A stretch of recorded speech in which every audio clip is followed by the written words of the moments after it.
Pourquoi s'intéresser à Moïse, surtout au musée d'art et d'histoire du judaïsme? Je dirais, c'est la colonne vertébrale du judaïsme, finalement, Moïse, et la loi la loi d'origine divine qu'il a transmise aux hommes, aux juifs. Donc c'est la première chose, c'est que pour le musée, on s'attaquait là à un sujet énorme, mais en même temps absolument essentiel, qui permet de retracer l'histoire d'une loi qui génère un mode de vie, une civilisation, une législation, une jurisprudence, etc. Un rite, et un mode, et un monde, je dirais, un monde culturel et mental dans lequel les images et les souvenirs, la mémoire s'enchevêtrent.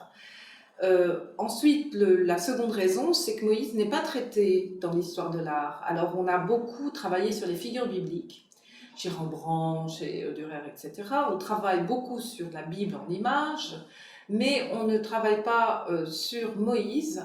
Il n'y avait jusque-là jamais eu d'analyse des différents sens qu'a possédé cette figure mosaïque, donc du législateur Moïse ou du prophète Moïse, et des messages dont il a été chargé au travers de ces images dans l'art occidental. Donc c'était important qu'il s'agisse de l'art juif ou de l'art chrétien, et quand on entend chrétien, nous avons gardé, parce que nous sommes en Occident, l'art catholique et protestant, nous n'avons pas pris en considération l'art chrétien orthodoxe, et nous n'avons pas non plus fait entrer dans cette étude l'art musulman ou les enluminures musulmanes, ou venant d'autres cultures qui auraient donné un rôle à Moïse, par des légendes ou autres.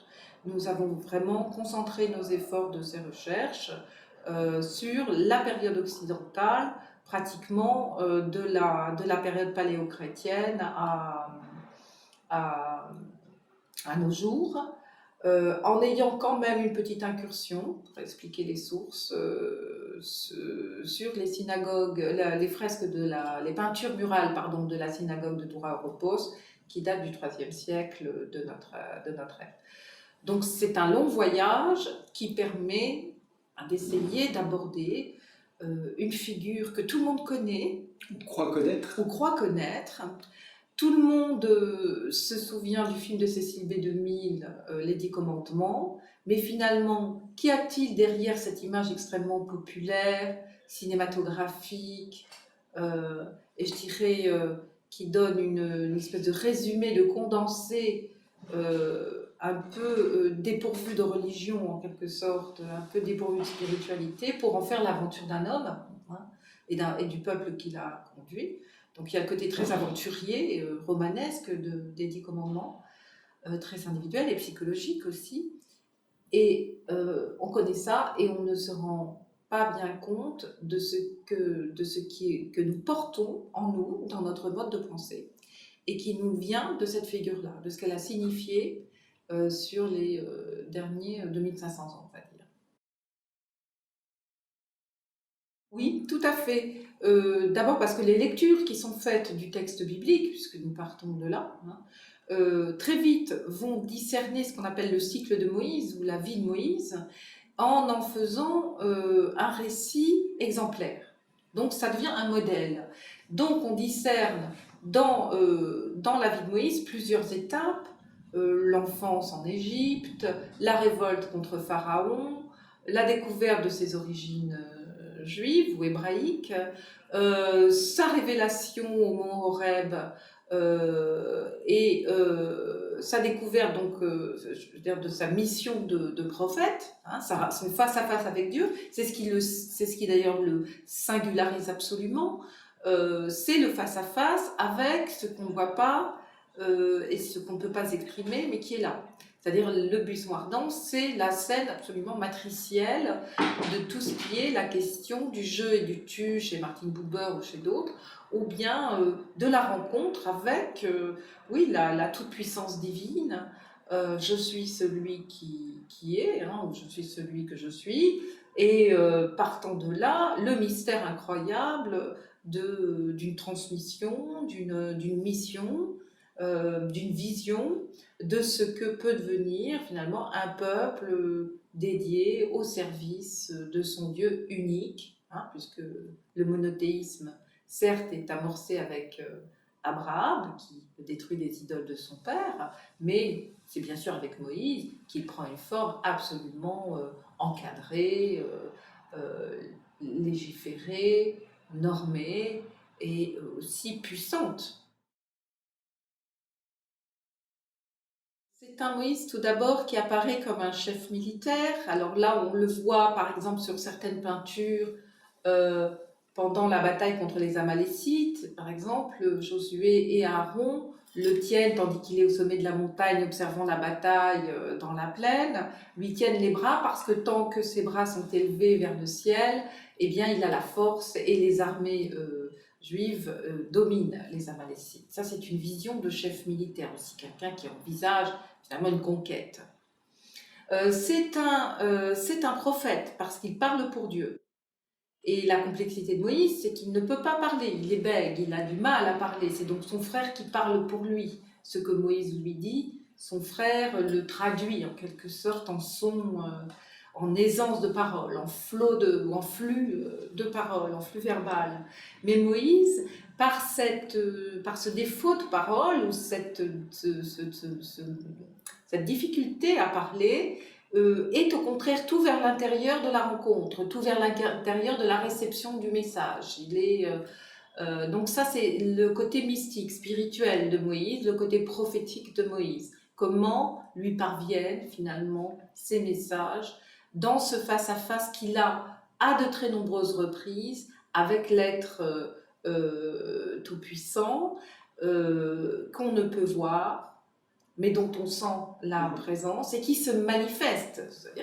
Et ça, Moïse et le peuple des Hébreux, plus tard des Juifs, en sont les témoins, mais disons, il se manifeste avant tout à Moïse directement, sans transition, avec une certaine brutalité. Il a parlé à d'autres avant, mais jamais il ne leur est apparu. Donc ça, c'est le prophète. Et d'ailleurs, c'est le prophète indépassable, parce aucun autre n'a eu cette rencontre. Alors, très souvent, parce qu'il est celui qui a le face-à-face avec Dieu, ça, dans la tradition juive, sa face est karan, c'est-à-dire que son visage resplendit, est illuminé, rayonne. Ce qui a été traduit par Saint Jérôme quand il a traduit la Bible hébraïque quand il a traduit la Bible en latin, il l'a traduit par cornuta, qui veut dire cornu. Donc on a pendant longtemps et jusqu'à maintenant un débat sur un Moïse ayant des cornes ou un Moïse rayonnant. Chez les Juifs, c'est évident que Moïse rayonne parce que Karan, il rayonne, il irradie. Cette lumière de la rencontre divine le singularise déjà physiquement. Mais avant même cela, l'aventure de Moïse commence à sa naissance. C'est-à-dire que les scènes qui vont représenter le destin, l'élection en quelque sorte de Moïse, commencent bien avant la rencontre au buisson ardent, puisque cet enfant est sauvé, c'est-à-dire qu'il a un tel destin que tout est tracé pour lui, la main de Dieu en quelque sorte guiderait tout ce qui va lui arriver, ce qui est une croyance absolument fréquente, hein. Quand on dit c'est écrit, etc. Bon. Mais là, Moïse est abandonné sur le Nil par sa mère qui essaie de lui sauver la vie, qui ne veut pas tuer son nouveau-né, puisque Pharaon ne veut pas qu'il y ait d'enfants mâles qui naissent dans les familles des Hébreux qui travaillent en Égypte. Et ce nouveau-né est sauvé par la fille de Pharaon, donc il change en quelque sorte d'identité, et il va vivre dans cette identité adoptée. Il va concevoir un sens de la justice qui lui est propre, puisqu'il va, au lieu d'être un prince comme les autres, il va tuer l'Égyptien qui maltraite les Hébreux, non pas parce qu'il se sent hébreu, mais parce qu'il trouve que c'est injuste de maltraiter. Donc déjà, il est animé d'un sens de la justice. Et ça, c'est une figure très importante, c'est-à-dire qu'on sent toujours arriver cet homme qui va commencer par tuer quelqu'un dans un acte de colère, parce qu'il est coléreux, c'est un homme violent, Moïse. Tout ça parce qu'il est révolté par un acte d'injustice. Et ensuite, sa fuite dans le désert, son errance, son statut de berger, hein, cet homme solitaire qui vit avec ses brebis dans les montagnes qui ne sont pas fréquentées, il n'y a personne, qu'il est dans un état d'érémitisme, en quelque sorte, dans une condition d'ermite, qui l'amène à être apte à saisir aussi dans ce silence du désert l'appel, et à ne pas plus se laisser distraire. Et puis là encore, c'est un garçon qui a des principes, il ne laisse pas les femmes être maltraitées par les hommes. C'est ainsi qu'il défend, par exemple, la fille de Jéthro, qu'il épousera par la suite. Donc il a un sens de la justice. Et en même temps, il le manifeste toujours par la violence. Donc il faut que Moïse apprenne à se calmer, en quelque sorte. Et sans doute que la mission qu'il refuse au début d'accepter, et on le voit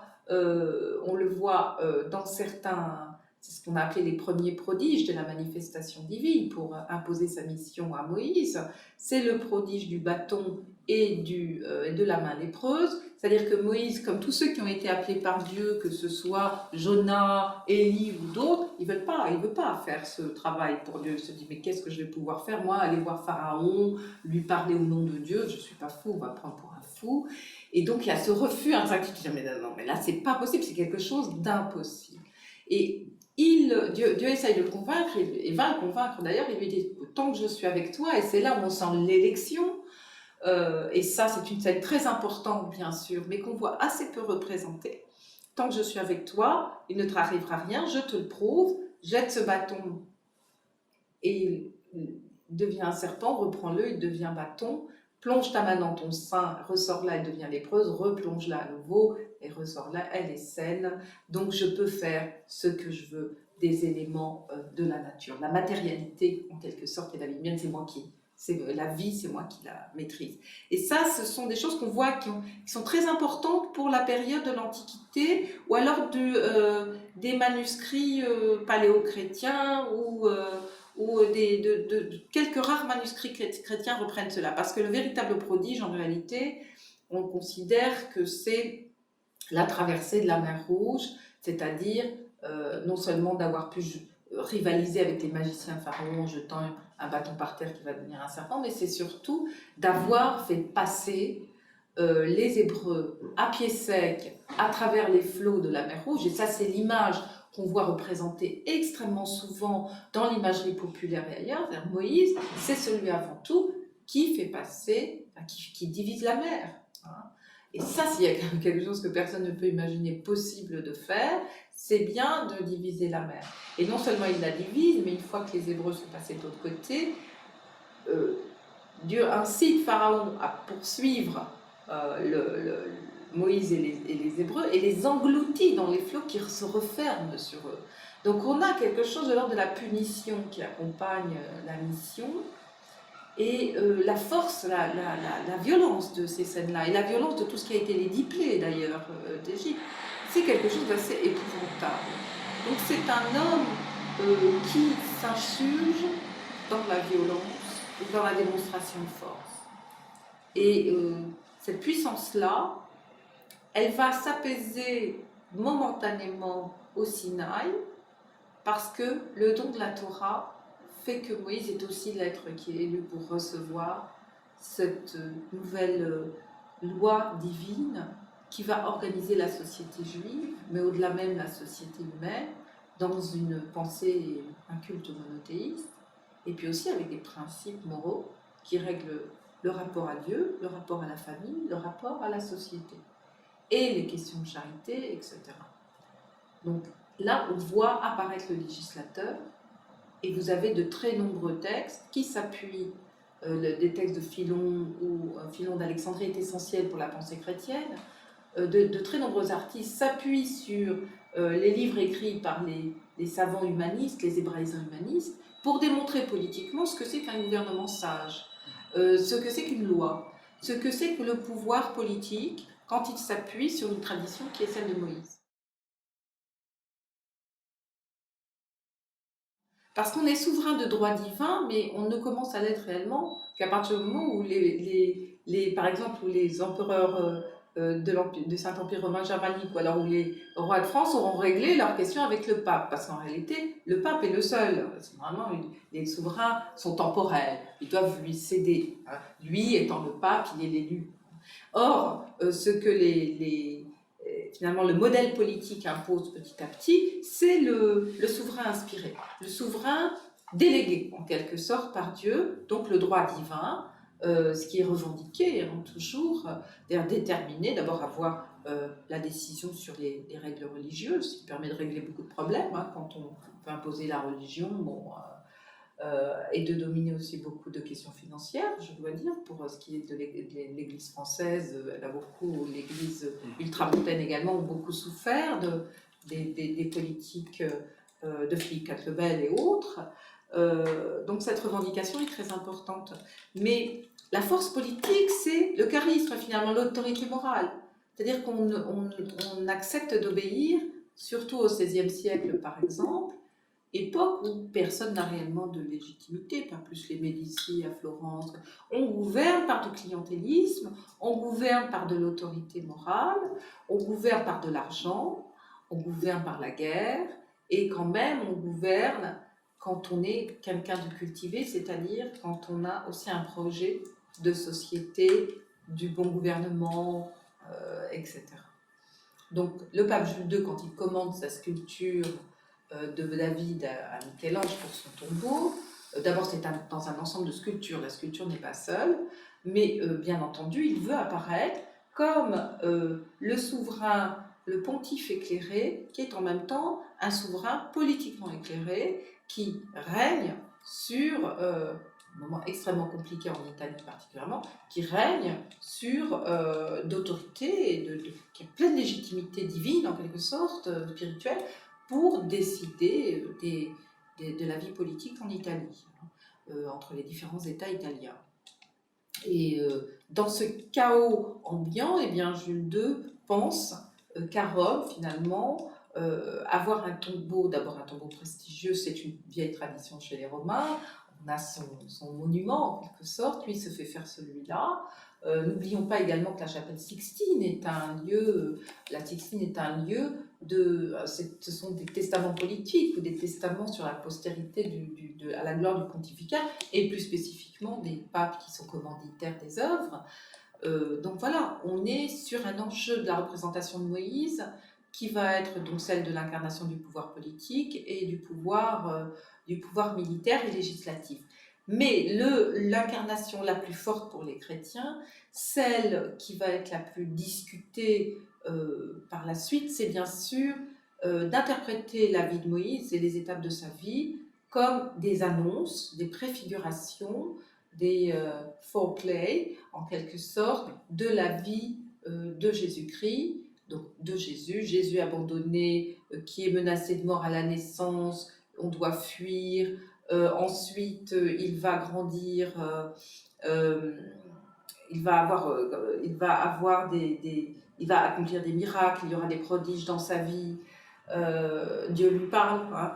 Donc il y a quelque chose comme ça qui fait que dans les actes de Moïse, et notamment dans les actes de l'Exode, se retrouvent dans les moments de l'Exode, comme par exemple la chute de la manne, ou le frappement du rocher qui incarne l'Eucharistie, donc la nourriture divine, spirituelle, apportée par le christianisme, la question de la révélation bien sûr, donc on compare les sermons sur la montagne, à Moïse au Sinaï, ou s'adressant, expliquant la loi aux Hébreux, ou au mont Horeb. C'est-à-dire qu'il y a des révélations sur révélations, et on essaye de calquer cette démarche-là, enfin cette histoire-là, comme disant Moïse, c'est le seul prophète légitime parce qu'il annonce, il est légitime parce qu'il annonce Jésus-Christ. Enfin, dernier aspect de Moïse, aussi très essentiel, c'est l'aspect libérateur. Le Moïse libérateur, c'est bien sûr important, mais le moment le plus fort de cette vision libératrice du personnage intervient au moment de la Réforme, quand les protestants, voulant retourner directement au texte source, donc voulant que toute personne, c'est-à-dire veulent recréer le peuple d'Israël. Le peuple d'Israël, c'est un peuple qui a directement accès à la compréhension de la loi, à la lecture de la loi, à l'écoute de la loi, au culte, etc. On ne passe plus par des prêtres, il n'y a plus d'intermédiaires. Je rappelle que dans le judaïsme, les rabbins ne sont pas des intermédiaires, ce sont simplement des gens qui encadrent, qui conduisent le culte pour montrer aux gens comment ça se fait, mais enfin sinon, ils n'ont pas d'inspiration particulière. Et les Hébreux sont donc dans une sorte de, je dirais, théocratie, c'est-à-dire qu'il y a Dieu en haut et puis il y a le peuple en bas, et tout le monde est au même niveau dans le peuple. Eh bien, pour les protestants, il faut recréer cela, et il faut surtout avoir accès à la parole divine, chacun à l'égalité des autres, c'est-à-dire qu'il faut que ce soit dans la langue. Donc Martin Luther va traduire la Bible, mais on voit beaucoup de traductions apparaître, et bien entendu, cela suppose aussi que la vision de se débarrasser donc de la hiérarchie de l'Église signifie une libération. Et donc dans les pays où on ne tolérera pas le culte protestant, eh bien les protestants vont s'enfuir, ils vont partir ailleurs, ils emmènent avec eux leur idée qu'ils sont le nouveau peuple des Hébreux fuyant l'esclavage et l'oppression en Égypte, et donc ils se dirigent vers les pays où on les accueille, qui sont essentiellement les pays d'Amérique. Et donc là, on voit toute une fondation finalement nationale, je dirais, sur que ce soit d'ailleurs ce qui va devenir le Canada ou ce qui va devenir les États-Unis, l'idée que tous les croyants sont égaux les uns aux autres et qu'ils ont accès à la loi de la même manière et au culte de la même manière et à Dieu de la même manière, et que surtout il n'y a plus de contrôle, il n'y a plus de persécution, il n'y a plus de sanctions en termes de ce qu'on pense bien ou ce qu'on pense mal. Donc la liberté complète. Donc ils sont les nouveaux Hébreux qui s'établissent en terre promise, qui devient donc l'Amérique. Et cette notion de libérateur va bien sûr marquer dans la tradition protestante les esclaves noirs qui travaillent dans les plantations, qui sont encadrés souvent par des pasteurs protestants qui ont pour consolation en tout cas d'aller à l'église protestante.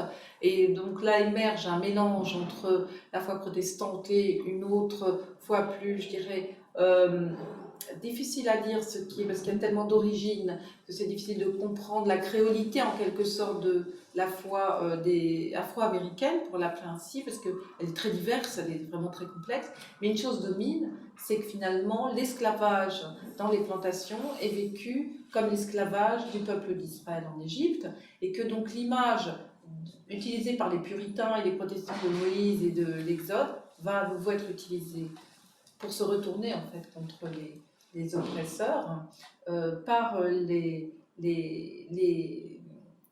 personnes qui sont contre l'esclavage, pour l'abolition de l'esclavage, et par la suite, par tout le mouvement pour l'égalité des droits civiques dans les années 30 aux années 50, avec comme figure qui va incarner Moïse de la manière la plus forte, sans pourtant le revendiquer nommément, mais qui va quand même dire « moi je suis monté sur la montagne, je ne sais pas si je verrai la terre promise », qui donc dans ces termes, en 68 à Memphis, il s'agit du pasteur Martin Luther King, qui a un discours qui est absolument extraordinaire, que nous allons faire entendre dans l'exposition, qui s'appelle I've been on the mountaintop, et qui dit, moi je suis monté au sommet de la montagne et j'ai regardé, I've seen the promised land, et je ne sais pas ce qui va m'arriver demain, je ne sais pas si je serai là, donc je vais peut-être mourir, ô combien d'ailleurs. Incroyable d'avoir eu cette intuition que sa vie n'était peut-être pas du tout assurée, et peut-être cette intériorisation du destin, qu'il fallait aller jusqu'au bout des choses. En tout cas, Martin Luther King le fait. Et l'autre aspect de la libération, c'est bien sûr le retour sur la terre ancestrale, qui est la terre donc, que les Hébreux avaient conquise en sortant du Sinaï, en sortant de l'Exode, qui est l'Eretz Israël, la terre d'Israël.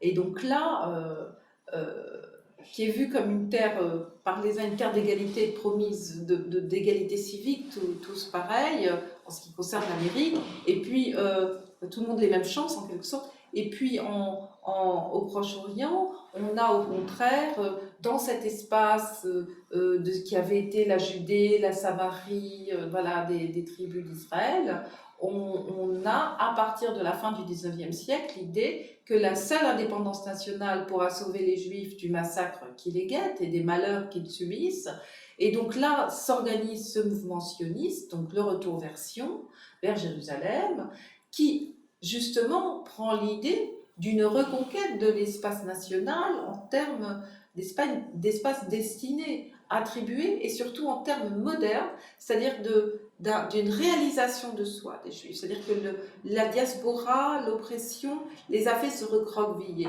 Ils n'ont pas déployé leur judaïsme, ils n'ont pas déployé leur existence. Or, sur cette terre-là, et ça c'est le langage très courant à l'époque, ils reprendront racine, ils se régénéreront, et donc ils créeront à nouveau une identité juive qui est celle qui renouera avec le juif authentique.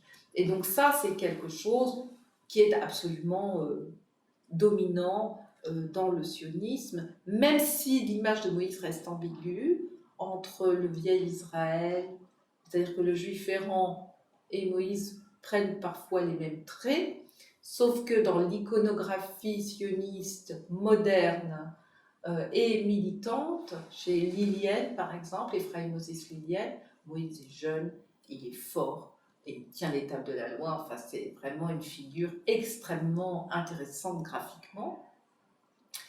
Et il y a une incarnation du nouveau Moïse, c'est bien sûr Herzl. Et puis, quand on s'appelle Moïse dans le judaïsme, on a des obligations envers son peuple. On est un philanthrope, c'est-à-dire qu'on est dans la loi, dans le faire le bien, etc. On a des grands destins, Moïse Maïmonide, des grands philanthropes comme Moses Montefiore, le baron Maurice de Hirsch. Voilà, on a des exemples comme ça qui sont mis en avant. Moses Mendelssohn, ce sont des émancipateurs, ce sont des gens qui aident par leur argent ou leurs écrits à s'émanciper et à être de meilleurs juifs.